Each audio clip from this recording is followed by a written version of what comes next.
जो क्या कहता है कि शून्य ज्ञात करें तथा जांच करें। कभी कभी ऐसा होता है कि आपको द्विघात बहुपद दिया हुआ है, जैसे अधिकतम घात कितना है आपका, अधिकतम घात आप लोग का है मान के चलिए 2, अधिकतम घात कितना है 2, तो शून्य भी हमारा कितना निकलेगा 2, एकदम 100% शून्य का आपका 2 निकलेगा।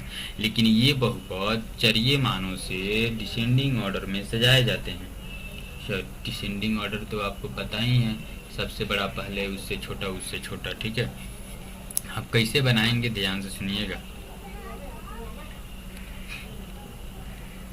चूँकि हम जानते हैं कि ए किसी भी बहुपद को सजाने के लिए, द्विघात बहुपद को, ax² plus bx plus c equal to होता है 0, तो हमारा हो जाता है 6x², उसके बाद -7x, उसके बाद है आपको 3 इक्वल टू का हो गया 0।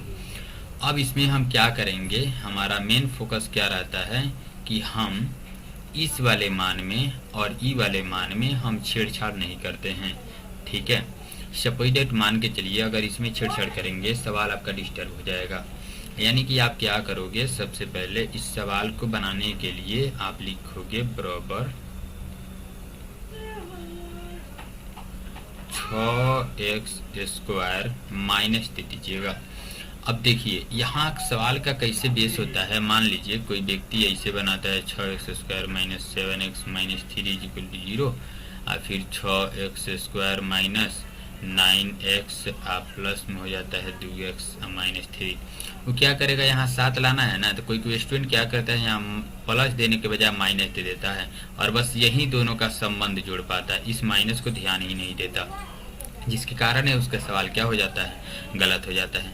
अगर ऐसी कंडीशन में सवाल आए तो समझ जाइएगा माइनस उसका जीवन साथी समझिएगा। माइनस कभी भी किसी भी अंक का जीवन साथी होता है, जहाँ जहाँ भी अगर माइनस रहेगा तो वह अंक अपने साथ माइनस लेकर जाता है। अब हम यदि यहाँ माइनस दे दिया है तो हम इसके आगे क्या करेंगे, अंडर कोष्ट कर देंगे। अब यहाँ ठहर जाइए, इसको बनाने का मेन विधि क्या होता है कि a के मान में और c के मान में मल्टीप्लाई करते हैं, ओनली a। तो ओनली a का मान, चूँकि आप जानते हो a का मान अगर हम लोग चुनना शुरू करें तो हमारा a का मान होता है ऑटोमेटिक 6, ठीक है, और c का मान आपका हो जाता है 3, तो a का मान हो जाता है आपको 6, c का मान हो जाता है 3। जब इसमें मल्टीप्लाई करेंगे तो ये हो जाएगा कितना, 18।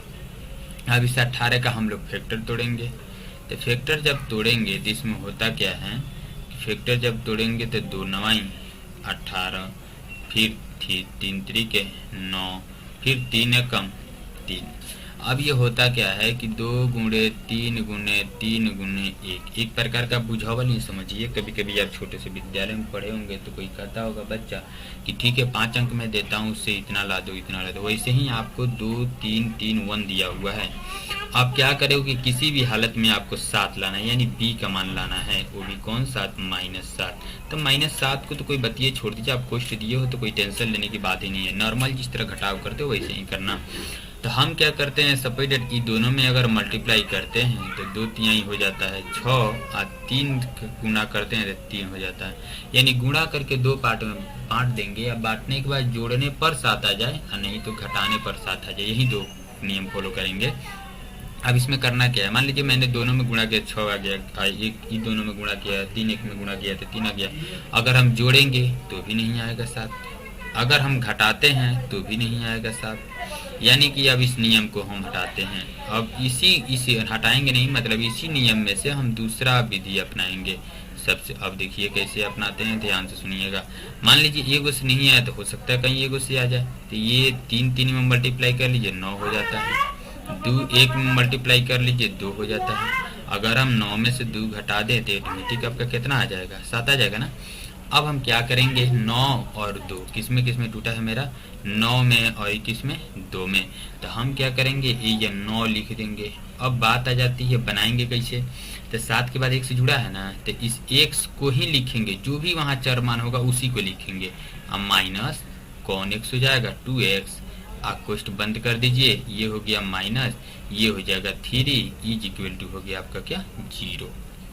अब हम क्या करते हैं यहाँ पर 6x²। अभी माइनस को भेज दीजिए, कोष्ठ को हटाइए यहाँ से। अब माइनस प्लस की तरफ, यहाँ प्लस में है अंक ना, माइनस प्लस क्या हो जाएगा माइनस, यानी कोष्ठ के अंदर कोई भी अंक जाएगा तो प्लस को माइनस बना देगा, माइनस को प्लस। तो ये प्लस है तो ये हो जाएगा 9x, ये माइनस है तो ये हो जाएगा प्लस, ये हो जाएगा 2x। अब -3 इज इक्वल टू क्या हो गया 0। अब यहाँ पर क्या करते हैं, आपको मैंने पहले ही बहुपद में बताया था, ये दोनों अंक एक साथ हो गया, ठीक है, और ये दोनों अंक एक साथ हो गया, ठीक। अभी बनेगा कैसे, सबसे बड़ी बात यहाँ है बनाने की।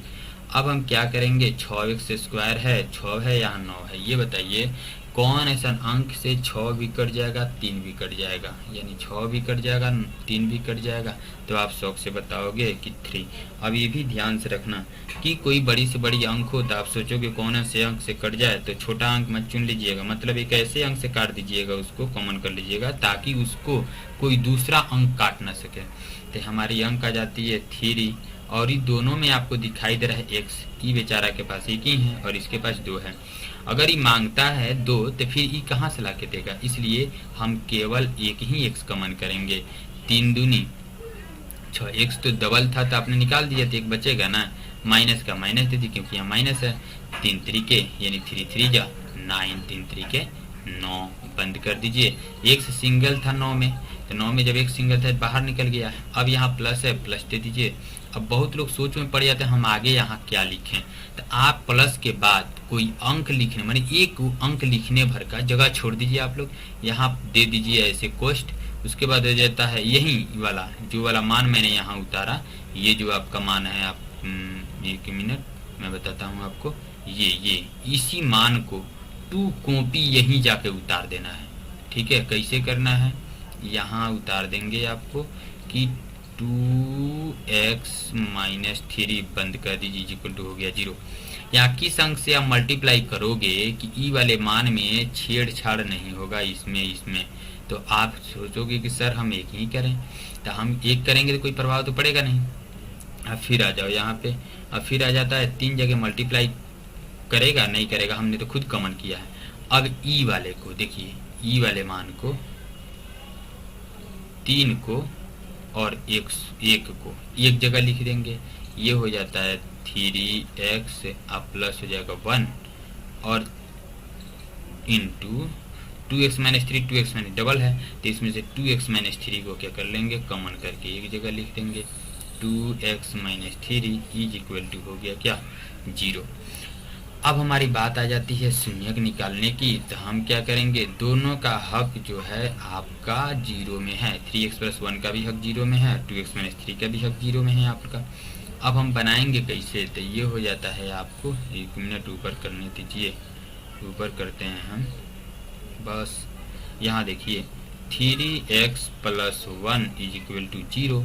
तो 3x पहले अचरीय मान को भेजेंगे, तो ये प्लस में इधर जाएगा तो हो जाएगा आपका क्या -1, तो x बराबर हो जाता है -1 बाई में क्या 3।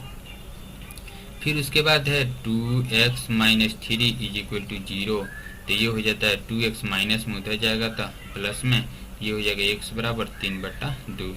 आप क्या करो, चूँकि जांच करना है ना, तो आप क्या करोगे, अल्फा बराबर -1/3 और बीटा बराबर हो जाएगा, सॉरी 2 गुणा मैंने था यहाँ पे, इसको नहीं उतारा मैंने, तो बीटा बराबर हो जाएगा 3/2। अब हमारी बात आ जाती है जांच की, जांच करेंगे अल्फा प्लस बीटा बराबर -b/a। अल्फा का मान हो जाएगा आपको -1/3, अब प्लस बीटा का मान हो जाएगा आपको 3/2। तो ये हो जाता है -b का मान हो जाता है आपका कितना, b का मान हो जाता है -7 और a का मान हो जाता है आपको कितना 6। तो ये हो जाता है आपको 3 2 का लसा हो जाता है 6, 3 दूनी 6, 2 मरतबे ना, यानी 3 से इसमें और इसमें भागा लगाएंगे, जय मरतबा में कटेगा उससे ऊपर गुणा कर देंगे, यानी अंश में गुणा कर देंगे, तो 2 एकम 2, फिर प्लस वैसे ही कंडीशन इसमें फॉलो करेंगे, 2 तिहाई 6, 3 मरतबे में 3 तरीके कितना हो गया 9, बराबर में हो गया माइनस प्लस 7 बटा कितना हो गया 6। तो माइनस प्लस क्या होता है, माइनस ना, 9 में से 2 गया 7 बट्टा में कितना हो गया 6। फिर ये भी हो गया आपका 7 बट्टा 6। यानी कि अभी फर्स्ट ट्रिप हमने निकाला जांच का, अभी दूसरा ट्रिप हमारा बाकी है। दूसरा ट्रिप क्या होता है, अल्फा इंटू बीटा बराबर सूत्र होता है सी बट्टा ए। तो अल्फा इंटू बीटा का मान कितना है, तो अल्फा इंटू बीटा का मान है -1/3, बीटा का मान है आपको 3/2। क्योंकि आपको पता है 2 शून्यक जो निकले हैं उसमें एक अल्फा का मान है और एक बीटा का मान है, बराबर हो जाता है आपको सी का मान कितना है -3, तो हमने लिख दिया -3 और ए का मान है 6। तो ये हो जाएगा 3 एकम 3 -3 3 दूनी 6 बराबर -3 बट्टा में कितना 6, यही हो गया रूट। बस इसमें कुछ नहीं है, थोड़ी सी दिमाग लगाएंगे तो आपका सवाल 100% ही बन जाएगा।